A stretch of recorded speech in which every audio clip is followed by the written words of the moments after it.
We've all been looking for things to do under the current restrictions, and I think the Kawartha Settlers Village in Bobcaygeon has figured out a way to do just that for you. We spoke to Robin Barton, the marketing coordinator, about how they've learned to pivot in the current times, and I'm warning you, it's a little creepy. Welcome to Kawartha Settlers Village Haunted History Tour. At night, you may see lanterns flickering in the trees. So you guys are at Kawartha Settlers Village. It is run by the Kawartha Region Arts and Heritage Society with a mandate to bring arts and culture and history to the area. On the property, there's over 20 historic buildings.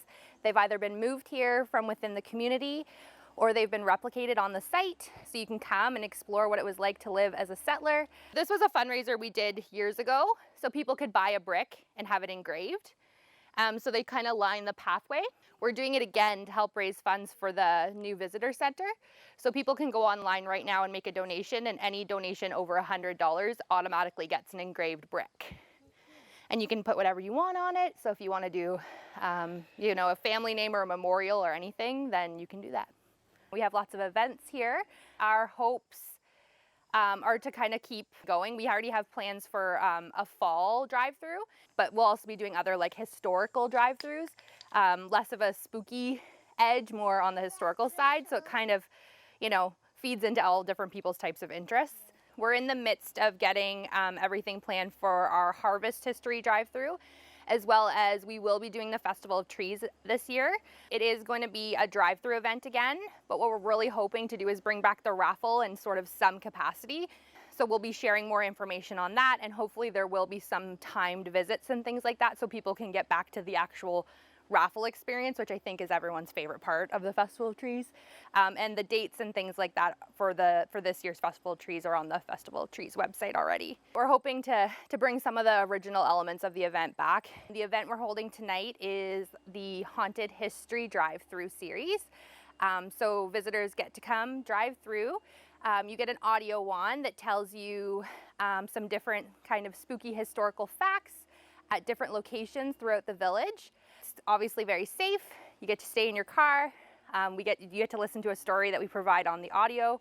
And you get to dive into some of the spooky history that happens here at the village. The children attending the village for school trips and summer camps have felt the schoolhouse ghost watching them, and occasionally noticed that items have been moved when they weren't around, especially if bad behavior has been taking place. This particular one is definitely family friendly. It's definitely not horrifying. I would say it's just a little spooky. We've had other people ask that. It's definitely fine for kids. We tried to keep it, somewhat family, but just kind of put a little spooky spin on it. When passing by the shanty, you may see Mr. Need in the window or hear him reading aloud. We believe he visits the shanty regularly as it reminds him of his humble beginnings and the simple life he once led. It's been said, if you're walking near the shanty, you might just feel his presence walking along with you.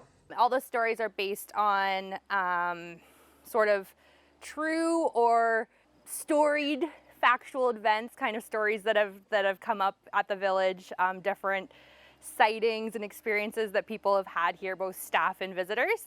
So it's been kind of an interesting compilation of stories that we have.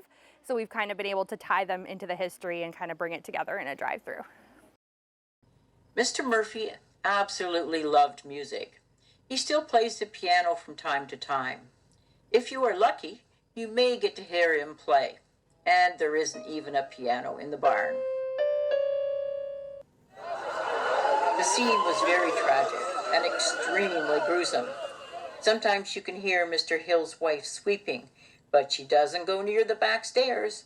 That is where the horrendous act took place. The oldest building here is from the 1800s. Multiple generations of families have lived in it. So you know that through the years, things have happened and maybe people have held on.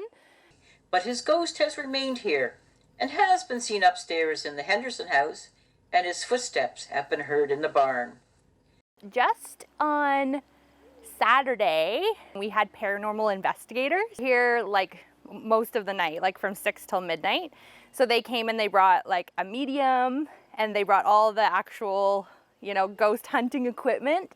And I will say that it was definitely spooky, and that they definitely, I would say, validated some of the things that we've kind of felt and heard over the years. So some of the buildings and things that we have always kind of thought were the spookiest were definitely the ones that had the most action.